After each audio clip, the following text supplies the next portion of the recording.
وَقُلْ جَاءَ الْحَقُّ وَزَهَقَ الْبَاطِلُ إِنَّ الْبَاطِلَ كَانَ زَهُوقًا. أعوذ بالله من الشيطان الرجيم. بسم الله الرحمن الرحيم. My dear brothers and sisters in Islam, Assalamu alaikum wa rahmatullahi wa barakatuh. My dear brothers and sisters in humanity, Assalamu alaikum. That would be peace be with you. Today, the 31st of July, one of my brothers here on YouTube asked me to address this. As you can see, this man here is good looking man, good looking young man is doing some work in here, and his video is about Muhammad's skin color and the sad state of Islamic history. Really? Alright. First of all, who are you to make so many claims? Like, so far, like, you only come in and show us how good looking you are.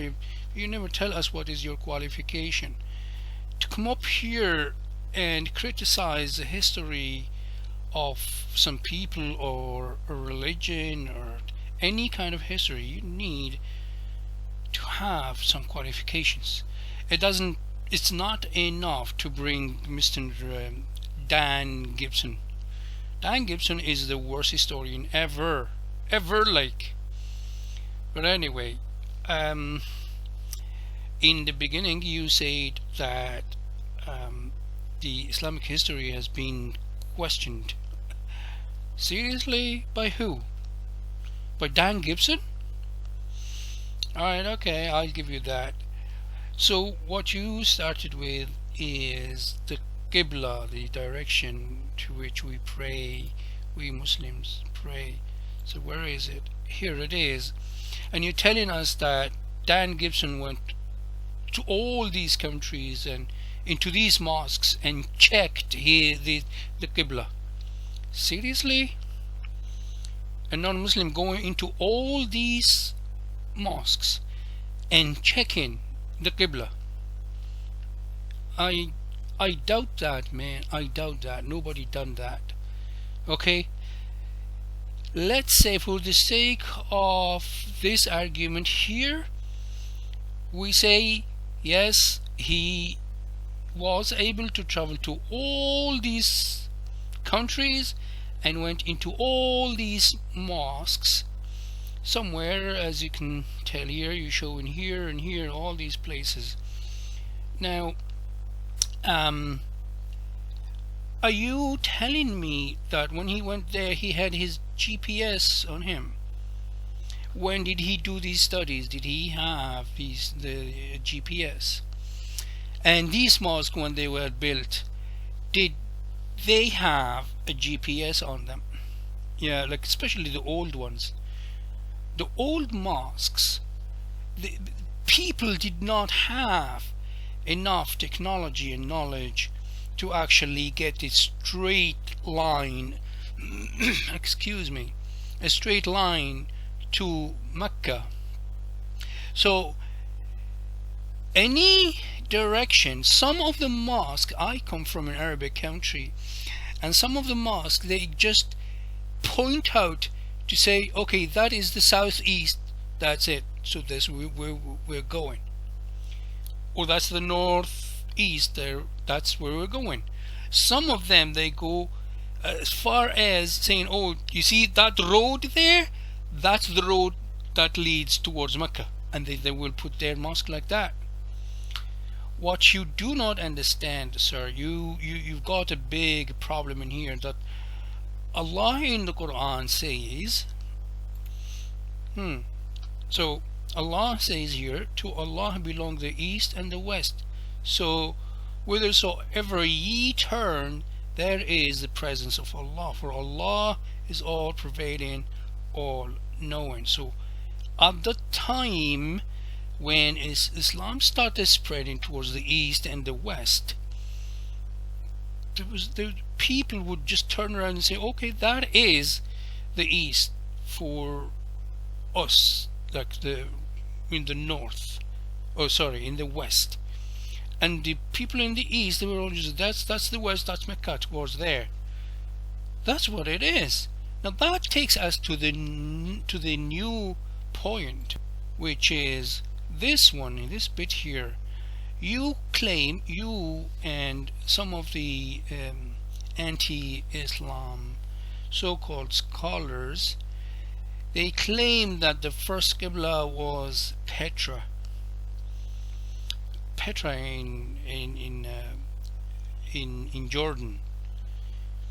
You wouldn't want to go and check anything, so I'll help you understand, sir and audience.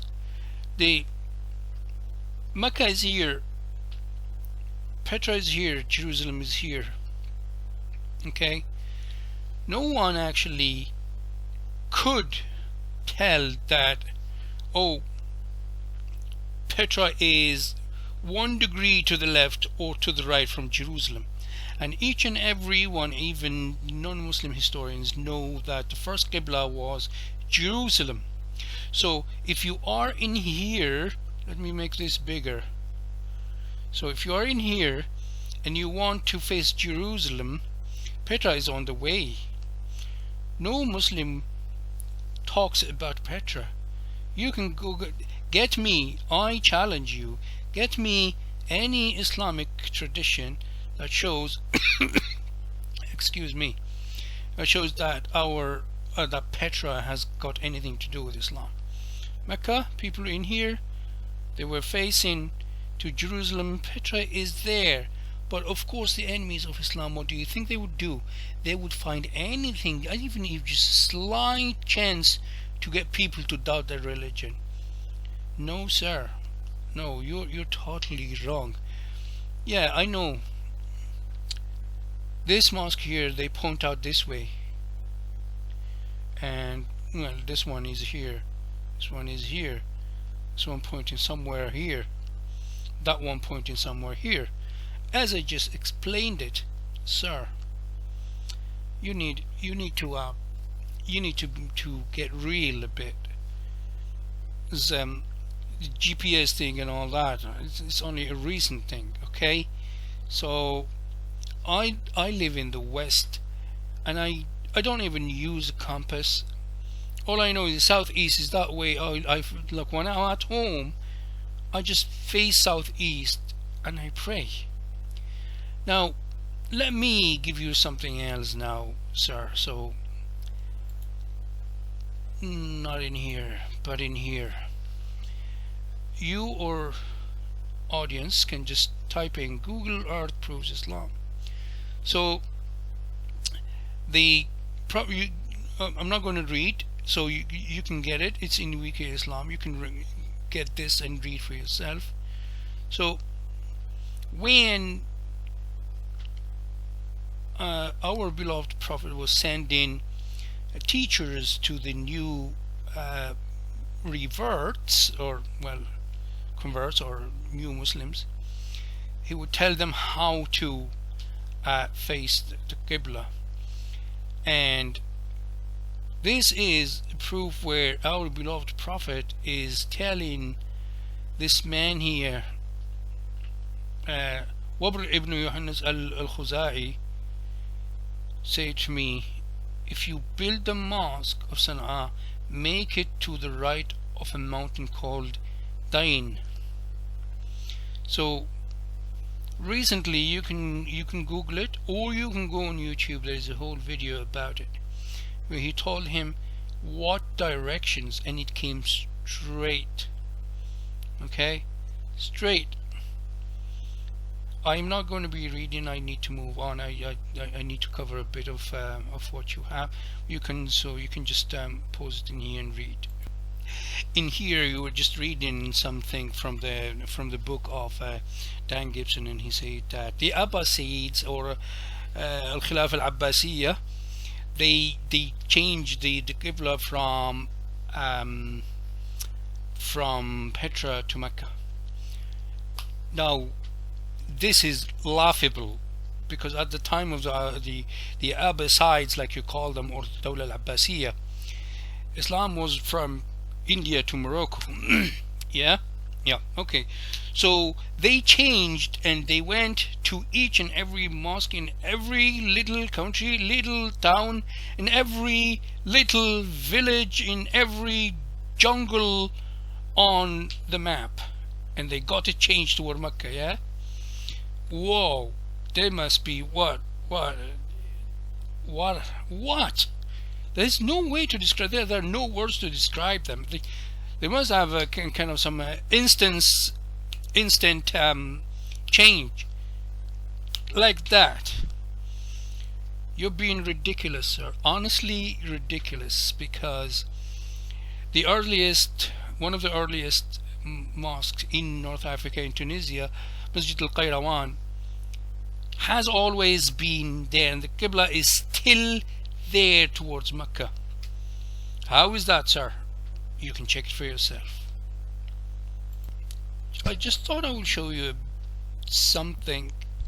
If you go to Quora and you Google the Qibla, yeah, and you just type in where all the early mosques in Islam facing the Qibla, Petra, instead of Mecca, and at some stage you'll find this man here commenting. So there was a critique of Dan Gibson by David King, and here is what he says from. So Gibson's book is not a scholarly work, for its text is of the kind one would expect from a first-year college student. Where my works are quoted and misquoted, it is unclear who is the author. Gibson is not competent to write on early Islamic history and often misinterprets the few serious sources he does consult. And by the way, Dan Gibson made a mess of the hadith. He changed, he cherry-picked, he did not understand. Many times he confused Arabic words which meant things like saying that the place of Islam birth had fruits and had beasts and stuff like that. It's like it's Kenya or something. But the problem with him is when it says beasts, meaning dabba in Arabic. So a beast here does not mean the wildebeest or a zebra or an antelope or a gazelle. No, it means the camel, sir. That's the Arabic word, and when translated it becomes beast. So your man concluded, oh well, you see Petra down there there was fruits and trees and stuff like that, and the hajar and the hijr amazing. These are two words. They're written the same, they sound the same, but they have totally different meanings. So anyway, you can read for yourself. Alright, so in here you brought something from Mr. Williams Wesley, whatever it is, in here, and you say that the descriptions,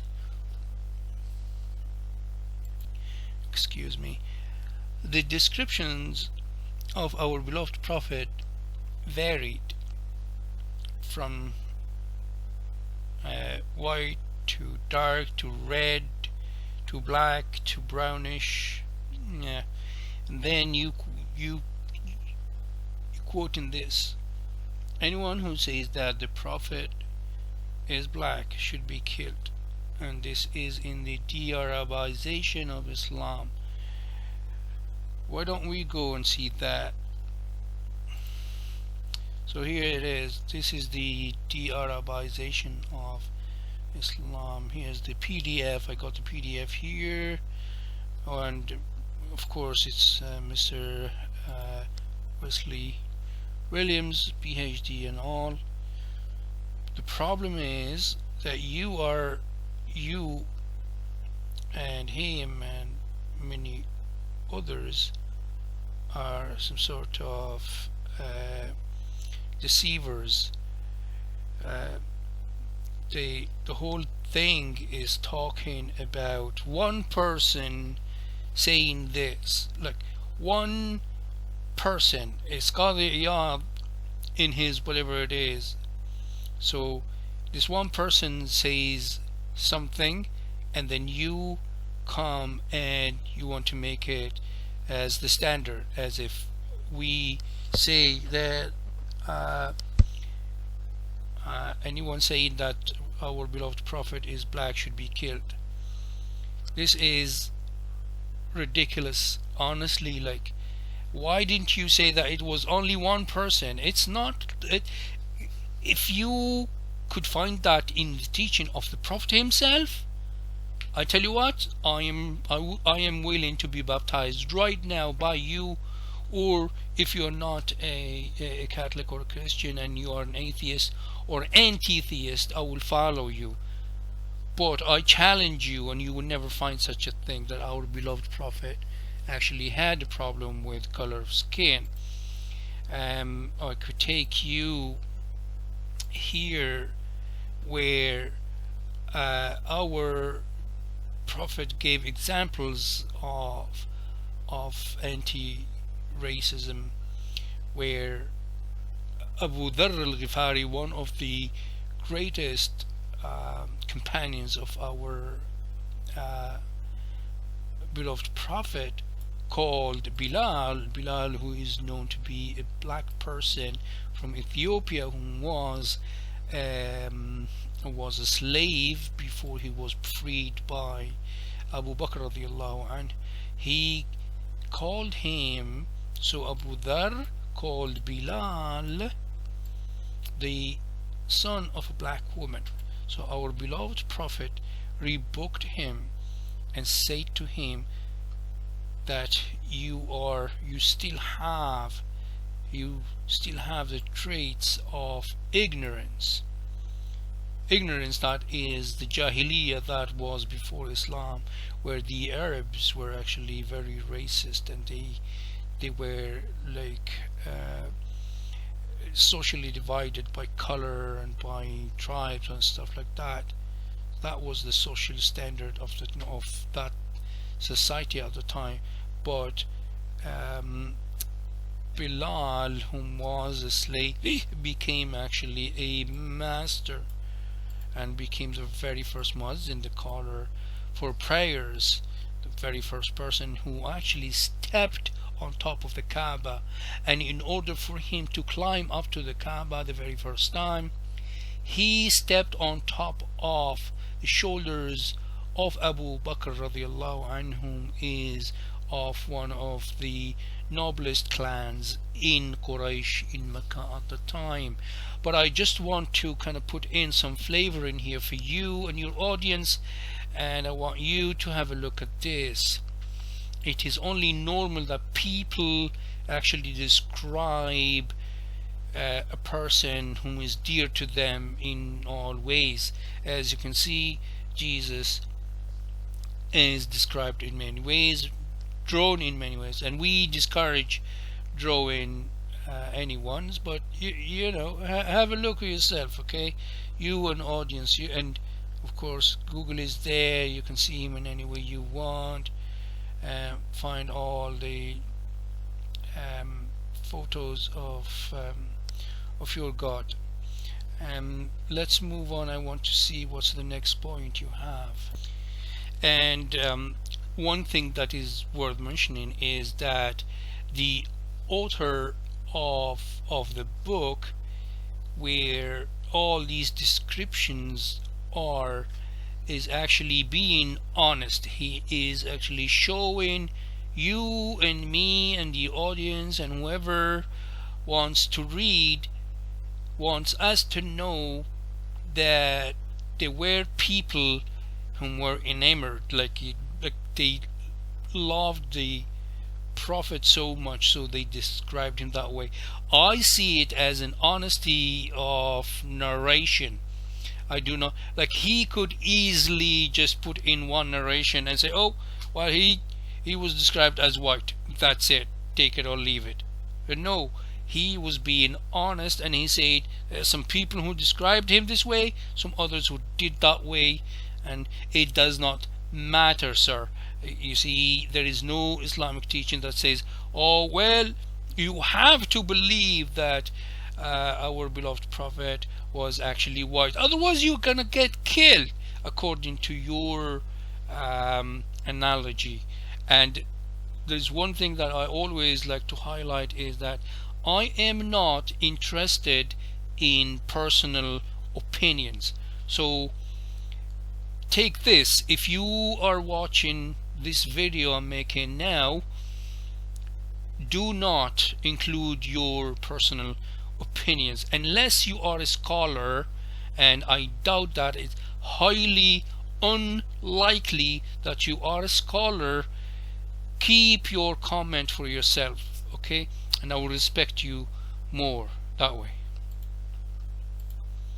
Dr. Wesley says around the 9th to 10th century coincides with the period during which the Prophet's biography was subjected to critical assessment and pruned of its objectionable or heretical materials, in some reconstructed. That's his emphasis. The divergent material is specifically addressed, and that material that distracts from the grandiose image of the Prophet as the community imagined it at the time is excluded.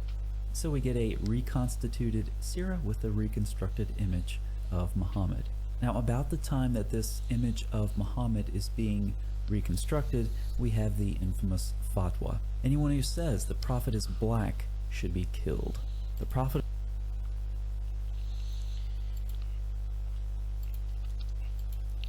of course was not black, and saying so disparages him and attributes to him what does not befit him. So how do we make sense of what's going on here? We have a lot going on. The Abbasids have just taken over, and a lot's changing in the Islamic world. Muhammad's biography is being Oh yeah, and you brought in this man here whom is describing the Prophet. Honestly, I don't see any point in this. Like, this man is saying something. We're not even supposed to be saying all this, but if he wants to do it, let him do it. Is it the teaching of Islam? No. Is it a pillar? Is it an article of faith? No. I do not care what this man says at all. To me, what matters is the testimony of faith, that our beloved Prophet was the Prophet, the messenger, and the servant of the one and only God. Again, your opinion and Mr. Wesley Williams' opinion is none of my business. I do not care what you guys say. You're free to say whatever you want, and same as for Mr. Williams. I will move on to the next point. You seem to be going on and on and on about the Abbasids and the power and the color of skin changing. Honestly, I just find it a little pathetic, because none of us Muslims really care about the color of skin of our beloved Prophet. Okay? None of us like. And if you want to spread these doubts into us, you're failing miserably, because you guys have done worse. Okay, you've done worse, and we, at least 5 times a day, that is the minimum 5 times a day, we say that our beloved Prophet is the Prophet, messenger, and servant, and that's it. And we don't say he is a white man, he is a ruddy, and he's red head or green or blue eyes. None of us will say that. We only say ashhadu an la ilaha illallah wa ashhadu anna muhammadan abduhu wa rasuluh. You do get that, don't you? And that is the statement of faith, or the declaration of faith. none of us will say and Prophet Muhammad was white, as in there is no deity worthy of worship except Allah and the white Prophet Muhammad. Is it? And in here, minute 9 and 12 seconds, you're explaining to us what is white and what is black and what is red and stuff like that. Thank you very much for the effort, but please move on. Oh, you so funny that if we want to know our history, we will have these problems. You're such a genius. I really want to know what is your qualification. You giving us these points are telling us that we will have problem with the classical Islamic texts contradict themselves? Seriously? So give us something. Don't talk to me about the color of skin of the Prophet. Give me something real, man. Tell me where someone in the Islamic history said that Allah is one, and then the next one said Allah is two, and the third one in the Abbasid, like you say, the Dawla al-Abbasiyya and the Khilaf al-Abbasiyya, in the Abbasid or Abbasid Khilafah, he said, oh no, God is three. Just like your belief where you say that, well, in the Council of Nicaea 325, they became three, God became three. Anyway, you will fail miserably trying to get that. Second point, accept that popularly held beliefs about Islam history are largely wrong. You are largely wrong. We've got our own history, and we don't really care what you think about it, because history or whatever texts, because what you do, you just bring some flimsy texts here and there talking about coins and images and color of skin, which is really laughable. Okay, I was hoping for something that more interesting, but unfortunately it's not at all. Third point, there's a difference. What? The difference is substantial. The true origins of Islam are drastically different from what they have been told. Really? Bring them up. Is a challenge. Bring that. Except substantial revisions to Islamic history have been made. We have to accept that, yeah? Who cares? If you give me a teaching that was saying at some stage saying that in the early years of Islam, or at the time of the Prophet, where it says that pork is halal, is permissible to eat it, and then later on in the Abbasid whatever Khilafah or leadership, it became haram, prohibited, then I'm willing to kind of yield to you. But man, you can't talk like this. You can't come up here and expect us to just listen to you. What's the next one? Any investigation of early Islamic history pre-Abbasid? You got a big problem with these guys, I don't know why. Anyway, must go behind the obscurity introduced by this major revision. Alright, okay. Oh man, I don't know, it's like you have you have land between you and them. You've got a bone to pick with them. Alright, accept that many of these changes have direct theological impact? Seriously? Okay, I'd love to see that. Accept that the truth is more important than your tradition. Oh, totally. Now let me listen to the next. So where are we here? So you brought this, sir. Okay, let's go and have a look at this. here it is.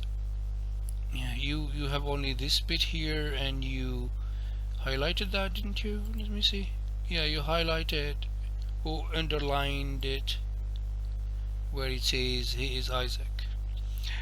Unfortunately, you don't show people anything. You and many other they do it purposely.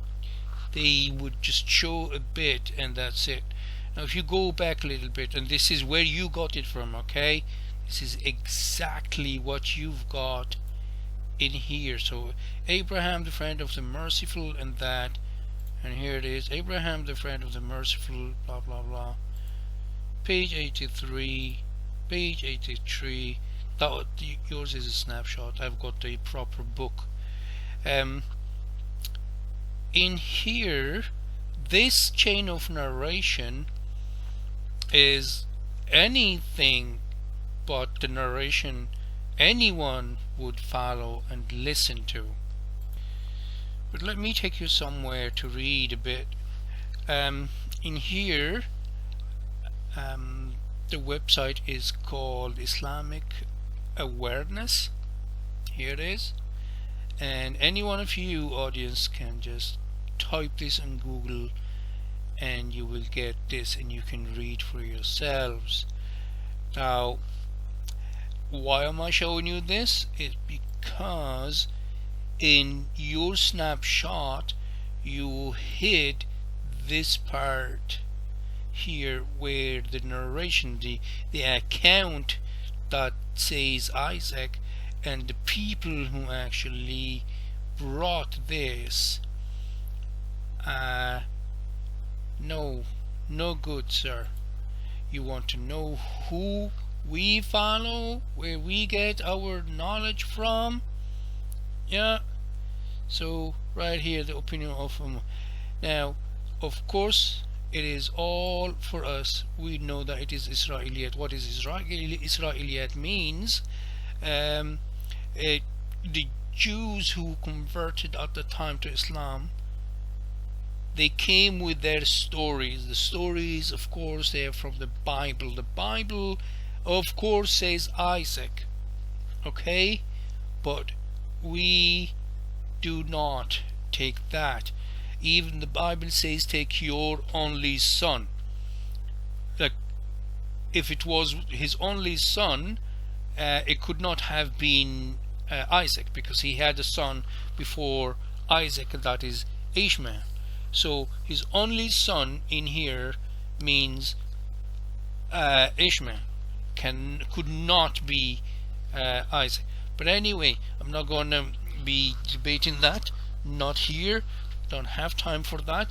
What I wanted to show you is the people where we get or take our knowledge from.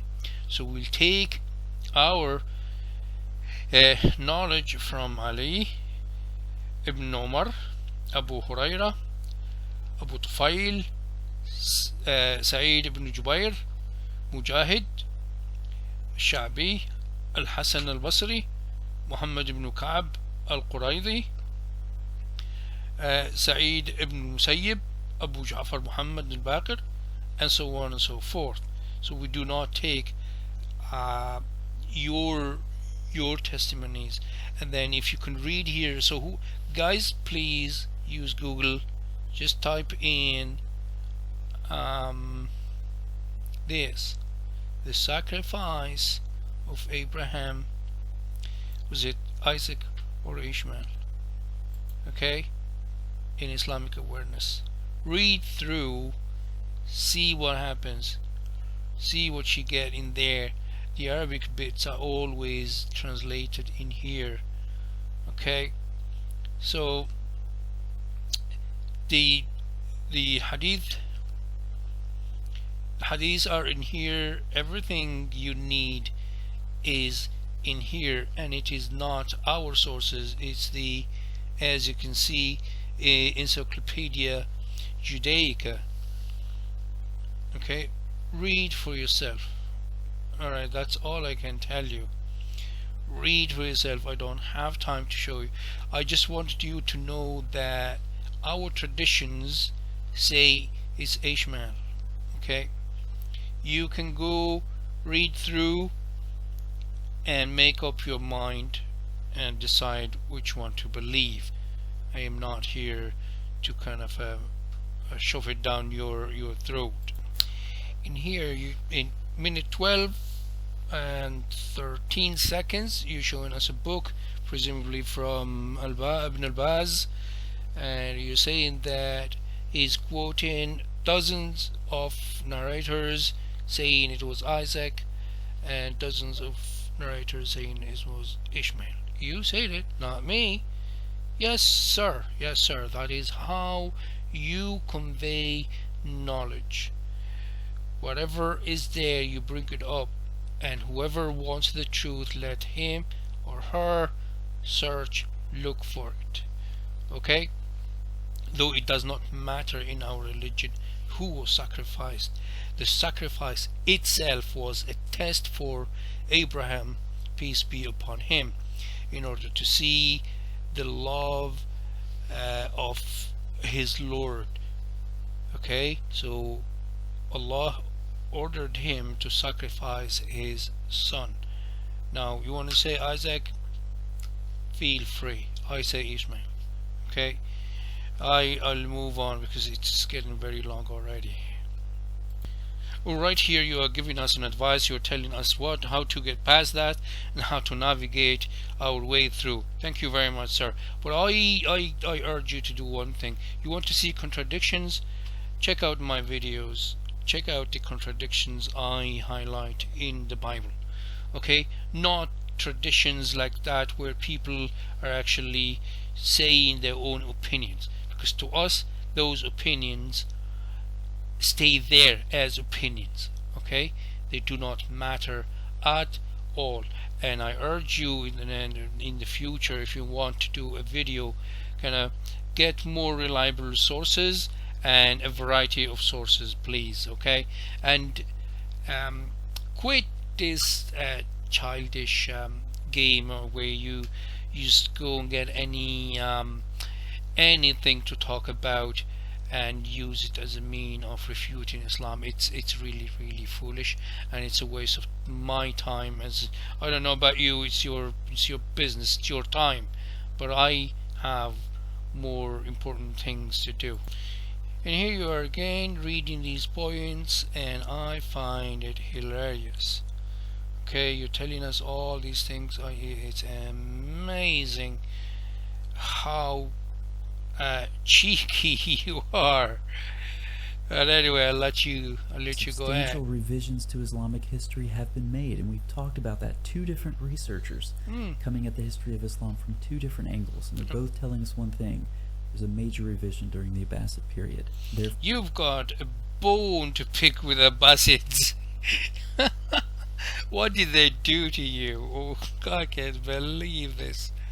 What you're trying to say in here is that the Abbasids, they could easily change what millions of Muslims, and I am talking about people from the West, from Morocco and Spain all the way to Malaysia, Indonesia, Sri Lanka, all the way up to China, Mongolia, and they just did just like that, and they changed it as if it was okay. I'm sending you guys an email, change your Qiblah towards Alaska or towards Petra or towards Mecca.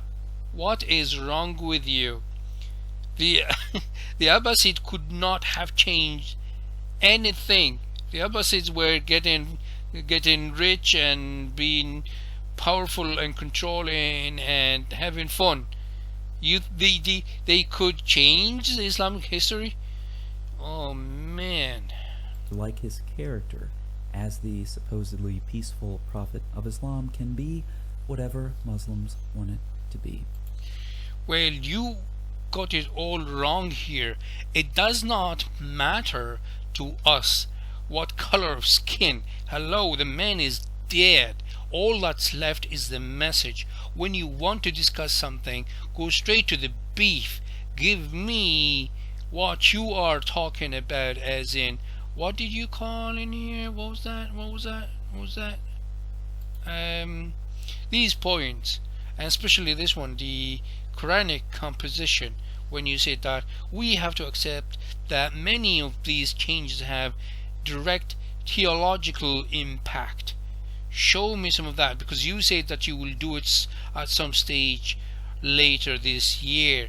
The rest, look, I don't really care about the importance of traditions and all that. I really don't care. Okay, that's only for you. The truth is in our book, which or where actually verified, and it is still verifiable. We've got the sources, so you've got nothing to say, well, except that, you know, I don't blame you. Where you coming from is of course a money making topic. You have to criticize that. You got 12,000 subscribers, and a video is watched by this so YouTube is gonna give you a good sum for that. So it is, your videos are monetized, so I don't blame you. Go ahead, make some money, none of my business. So with this I'm going to conclude. I don't think you added anything later on, because after this you were just talking about your own. Oh my god, you just said that Islam is an illusion that we Muslims have made up. This is a big statement and a big allegation. I hope you've got something to back it up.